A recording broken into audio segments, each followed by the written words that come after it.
La constitution de la République islamique nous appelle des minorités. Il y a 3 minorités en Iran reconnues. Donc nous, les chrétiens, les juifs et les zoroastriens sont reconnus. Cette constitution dit ces 3 minorités ont le droit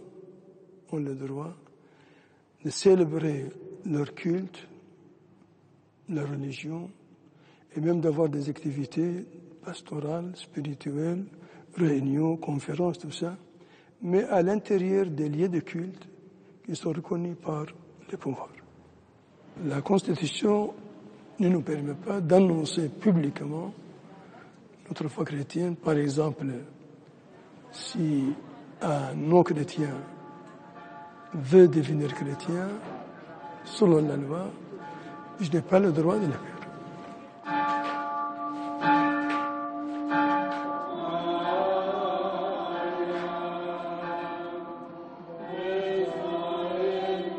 Dans ces pays, on estime 70 000 fidèles chrétiens baptisés.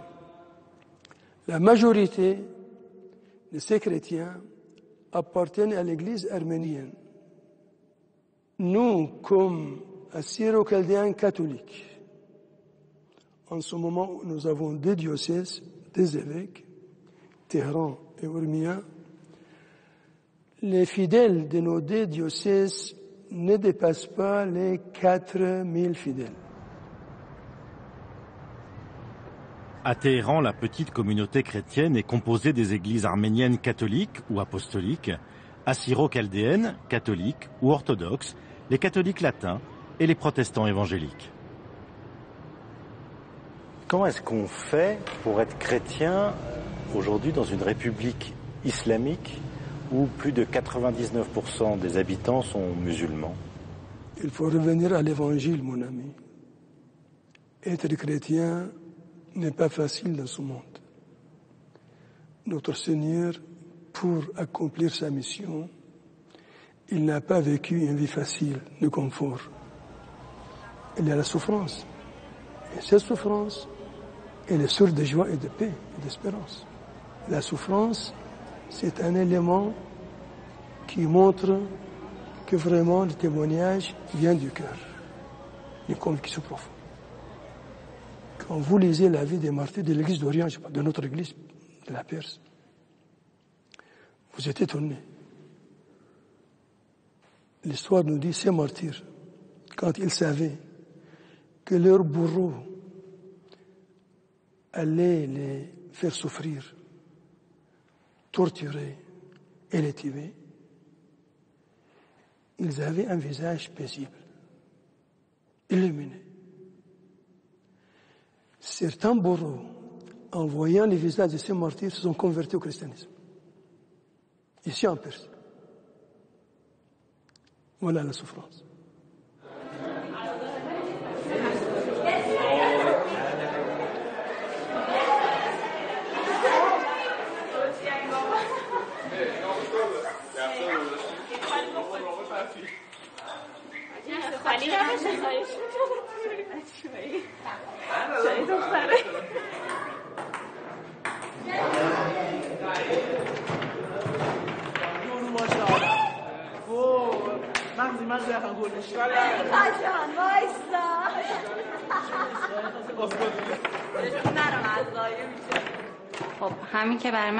Pour moi, c'est un honneur d'être chrétienne dans ce pays.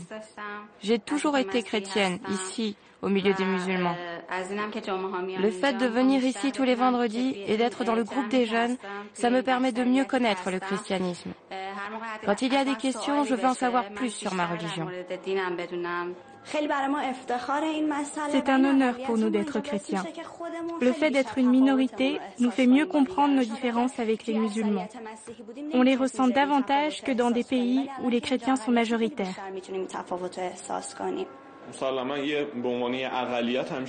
Ici, ceux qui sont de la majorité musulmane nous demandent souvent, par exemple, ce que nous faisons à l'église, qu'est-ce que nous faisons quand nous sommes en vacances, ou par exemple le vendredi, enfin des questions comme ça. Ils nous demandent aussi comment nous adorons Dieu, qui est le Christ pour nous, comment nous l'adorons, comment nous lui obéissons. Enfin, il y a toujours des questions comme ça. Mais nos réponses, nos paroles, les informations que nous donnons ne sont pas toujours bien suffisantes.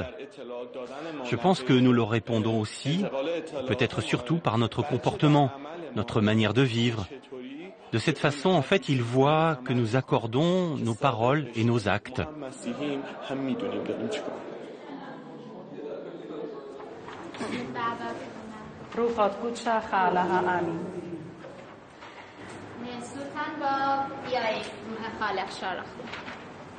بیای روح خالق به دیدار برادران بیا و در قلوبی که آفریده ای فیض خود را جاری ساز. تو ای مدافع، ای مشیر، ای عطیه بالای خدا، ای چشمه حیات، ای آتش و عشق.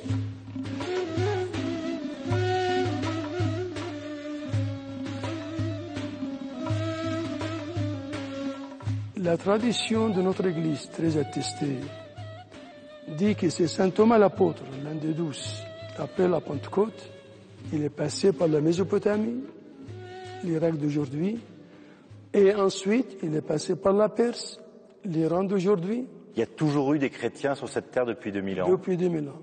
Avant l'apparition de l'islam au 7e siècle, on avait une église fertile, dynamique, apostolique, missionnaire. Sans doute vous le savez, les premiers missionnaires qui ont annoncé l'évangile jusqu'en Chine, en passant par l'Inde, la Corée, la Mongolie, tous ces pays, sont partis de l'église, on appelait cette église l'église de la Perse.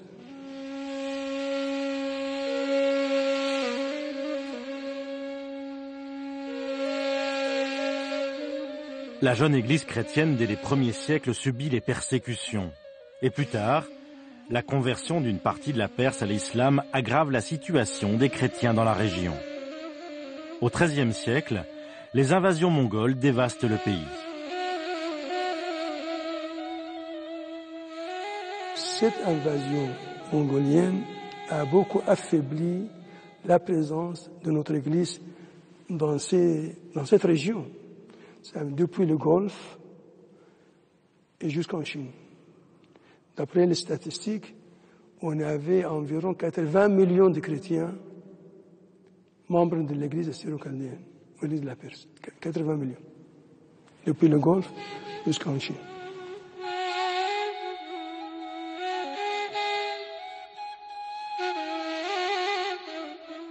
À partir du XVIe siècle, l'Empire ottoman occupe une partie de la Perse. Dans le nord du pays, le génocide de 1915 touche les Arméniens, mais aussi les Assyro-Chaldéens.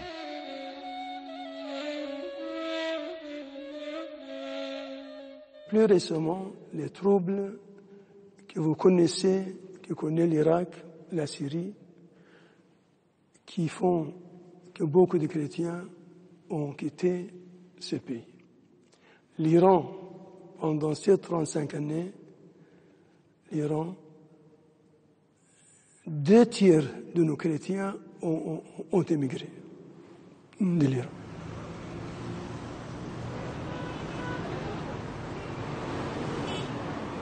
Téhéran est une mégapole de 15 millions d'habitants. Les familles chrétiennes sont dispersées, loin de la cathédrale. Le dimanche est un jour travaillé dans la République islamique d'Iran, ce qui complique la participation des fidèles à la messe dominicale.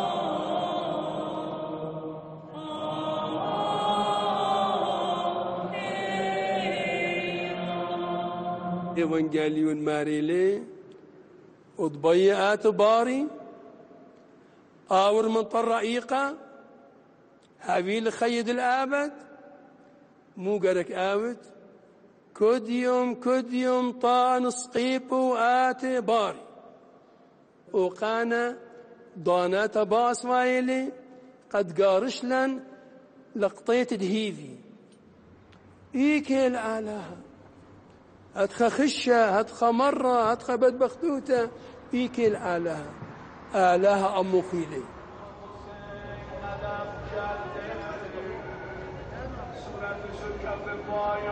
Les chrétiens étaient plusieurs centaines de milliers en Iran au début du XXe siècle.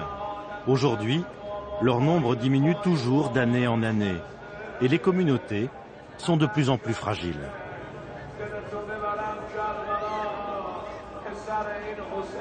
Quelle est la langue liturgique que vous utilisez? Les autorités desquelles nous dépendons préfèrent qu'on emploie la langue ethnique comprise par nos fidèles. Ça veut dire de ne pas parler le persan.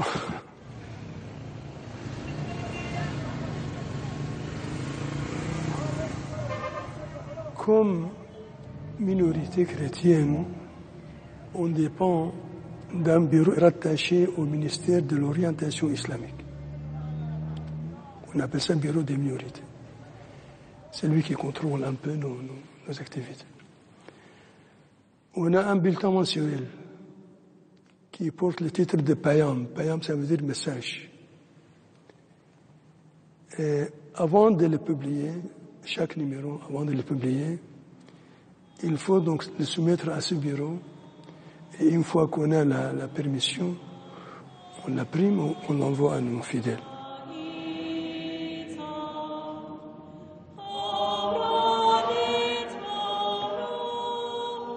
Et vous avez une totale liberté de parole, par exemple, quand vous prêchez lors de la messe? Je prêche l'évangile, bien sûr. Il n'est pas interdit que je prêche l'évangile, de commenter l'évangile, de faire une homélie. Et même de dire à nos chrétiens qu'ils ont une responsabilité de témoigner de l'évangile. Ça fait partie de mon ministère.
Travailler avec les jeunes est source de joie parce qu'ils sont signes de joie.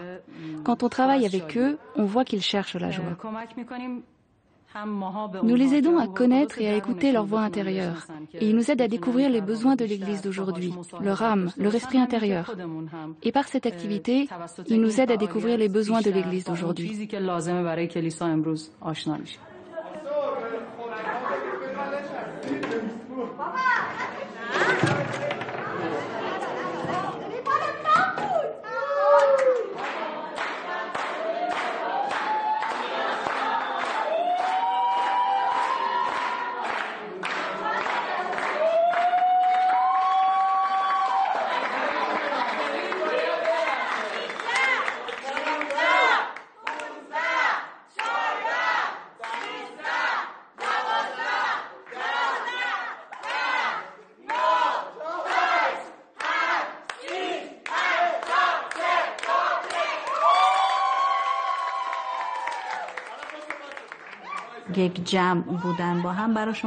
Appartenir à une communauté est essentiel pour nous. Grâce à Dieu, nous, les Orientaux, avons conservé cette caractéristique. En plus, d'une certaine façon, cela nous donne l'impression d'être vivants. C'est donc très important pour nous de rester ensemble. Nous, les religieuses, nous essayons d'être proches d'eux. Nous ne cherchons pas à nous distinguer. C'est par le baby-foot qu'on apprend à être chrétien? Oui, cela peut être un témoignage. Quand ils comprennent que moi, une religieuse, je ne suis pas différente d'eux. Et quand ils comprennent notre proximité. Parfois, ils plaisantent en disant que nous jouons à 3, car Dieu est avec nous. Donc oui, on peut enseigner aux jeunes, même quand on joue avec eux, pendant les moments d'amitié et de connivence.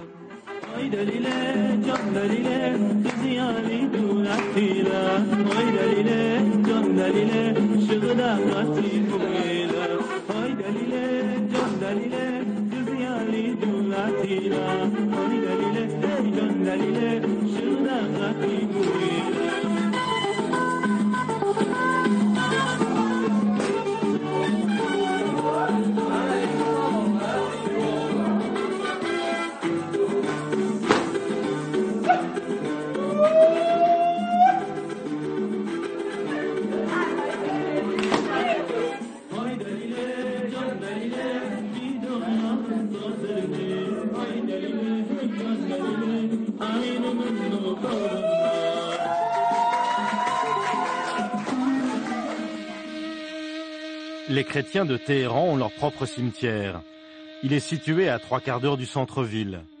Au début du XXe siècle, il était à la campagne. Aujourd'hui, l'urbanisation gagne du terrain.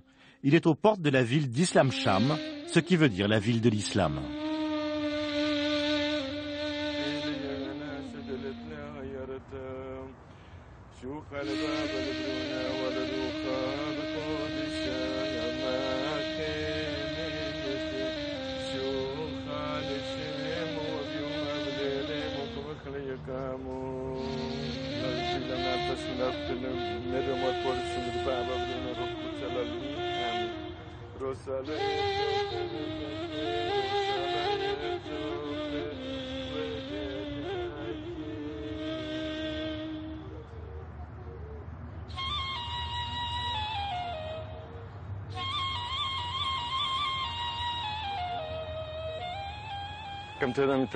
Lorsque nous nous retrouvons tous ici, hommes et femmes, les catholiques, à l'église du cimetière, nous prions.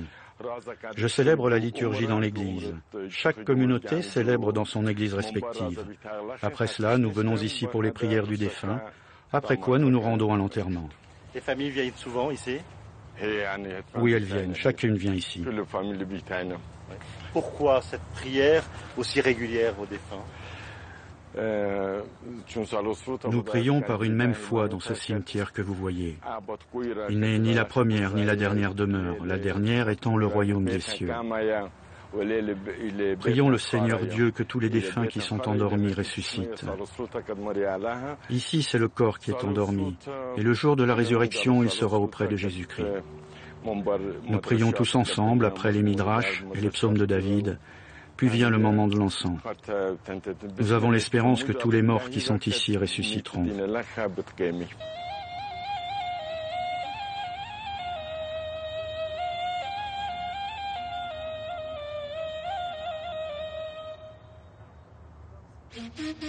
Dans ce cimetière, les défunts des différentes confessions chrétiennes de Téhéran partagent la même terre. Arméniens, chaldéens, assyriens, protestants ou catholiques latins.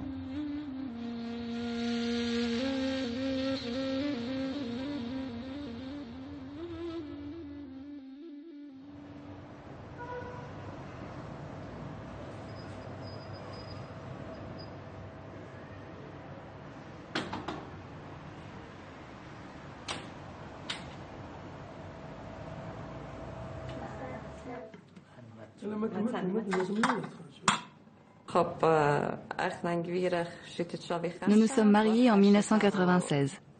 1 an et demi après, ma fille aînée est arrivée. 6 ans après, en 2002, Daniela est venue au monde.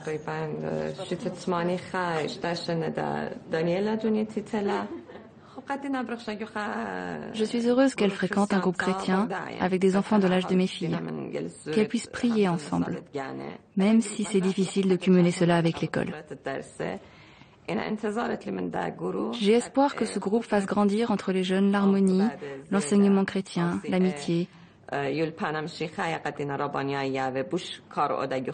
J'ai espoir que la catéchèse donnée par les religieuses pénètre leur cœur, qu'elles apprennent pour l'avenir à se dépasser, à dépasser ce qu'elles veulent pour elles, mais penser plus aux autres. Qu'elles recherchent dans cette démarche commune à faire pour les autres avant de faire pour soi-même. J'ai beaucoup d'amies iraniennes avec qui je m'entends très bien. Nous nous respectons mutuellement. Nous n'avons pas de problème entre nous. Ils savent que nous sommes différentes. À l'école, nous sommes meilleures qu'elles, mais on s'entend bien quand même. On travaille bien ensemble.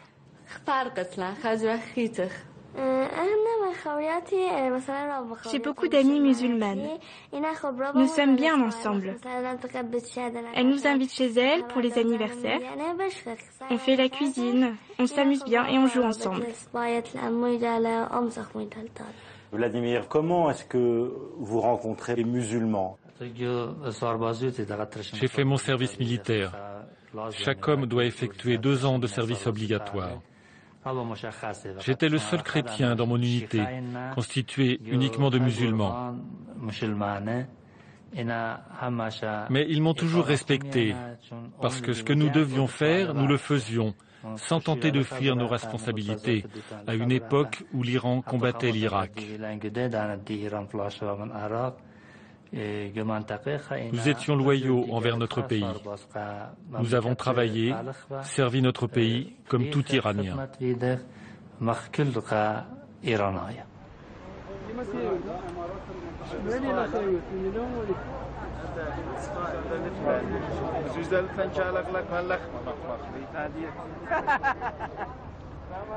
Beaucoup de personnes de la communauté partent définitivement d'Iran. Est-ce que vous avez déjà pensé à partir? Tous nos proches sont installés à l'étranger. C'est leur choix d'être là-bas. Mais moi, j'ai une responsabilité à assumer ici. Il y a des difficultés pour vivre ici. Il y en aura aussi là-bas. Ici, je suis plus heureuse, car dans notre foyer, nous pouvons davantage protéger ensemble nos traditions et notre foi chrétienne. Ce qui me réjouit en restant ici, c'est que je garde espoir d'une vie meilleure pour tous les Iraniens. Partout dans le monde, il y a des difficultés. Mais nous avons espoir que partout où les hommes vivent, des possibilités existent pour aller de l'avant, vers plus de liberté de pensée, de réforme et de tranquillité.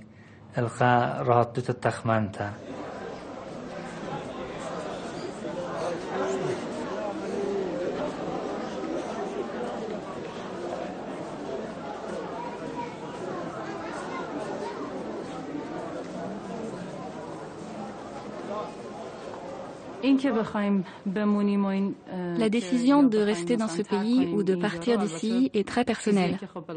Et chaque famille décide de son avenir selon sa situation. Mais pour les chrétiens, ce qui est essentiel, c'est de témoigner dans ce pays. Témoigner comme nos ancêtres l'ont fait depuis 2000 ans. Ils étaient ici des témoins du Christ. نشون میده که وقتی میره روی کوه نزدیک به خدا میشه. تفسیر دیگه ای هم که اگر درست باشه یا نه اینکه الوهیت مسیح رو نشون میده که در بالا قرار داره همیشه توی موعظه هاش بالا قرار داره، بالای همه به عنوان استاد و همه پایین هستن. Jour après jour, on sent que la communauté diminue. Beaucoup de nos amis, de nos proches amis sont partis. Des amis qu'on aime bien. Et naturellement, avant on était plus nombreux. Maintenant on est moins. On a perdu beaucoup de connaissances comme ça. Maintenant, nous ressentons leur absence. Je ne peux pas juger ceux qui partent. Je ne peux pas me mettre à leur place parce que leur situation est certainement différente de la mienne. Mais il y en a certains qui partent simplement parce qu'ils ne veulent pas rester ici. Moi, je pense qu'ils devraient rester. Puis il y a aussi des choses très concrètes. Par exemple, ici, si quelqu'un a envie d'être pilote d'avion, il ne réussira pas, car pour être pilote en Iran, il faut être musulman chiite. En fait, cette situation nous dégoûte, même si nous sommes iraniens, et on a envie de partir d'ici. Parce qu'on n'a pas la possibilité de réussir. Ce n'est pas qu'une question de un peu plus ou un peu moins. Non, c'est simplement qu'il n'y a aucune possibilité de réussir.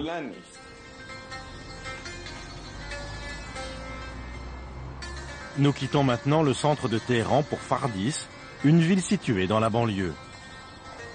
Ici, la communauté chaldéenne a souhaité construire une église, mais elle n'a eu le droit que de célébrer dans une maison anonyme, sans clocher, sans croix ou signe distinctif.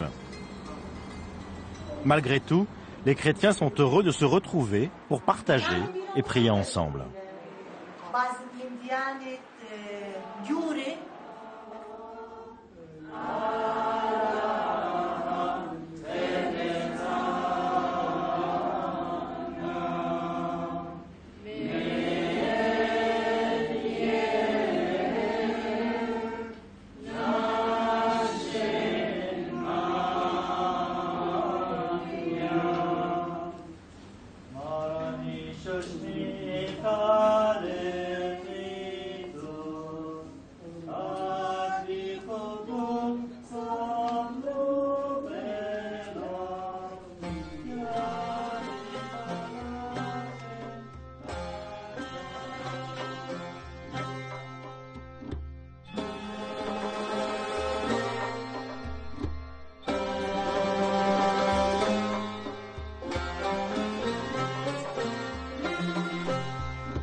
Malgré les difficultés, les chrétiens assyro-chaldéens de Téhéran se sentent les descendants de la première communauté fondée par l'apôtre saint Thomas au 1er siècle sur la terre perse. Mais ils se posent la question de l'avenir de l'Église, alors que le nombre de fidèles se réduit et que des familles partent immigrer en Occident. Pourquoi rester? Comment vivre en chrétien en République islamique d'Iran?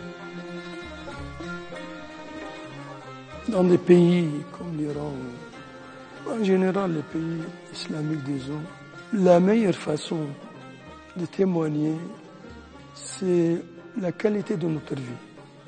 Un chrétien, par la qualité de sa vie, doit poser question à ce qu'il le voit, à ce qu'il le regarde. Pourquoi il vit comme ça? Pourquoi il a cette qualité, cette vertu? Ce dialogue quotidien, à mon avis, pour nous, minorités chrétiennes dans ce pays, est très, très important.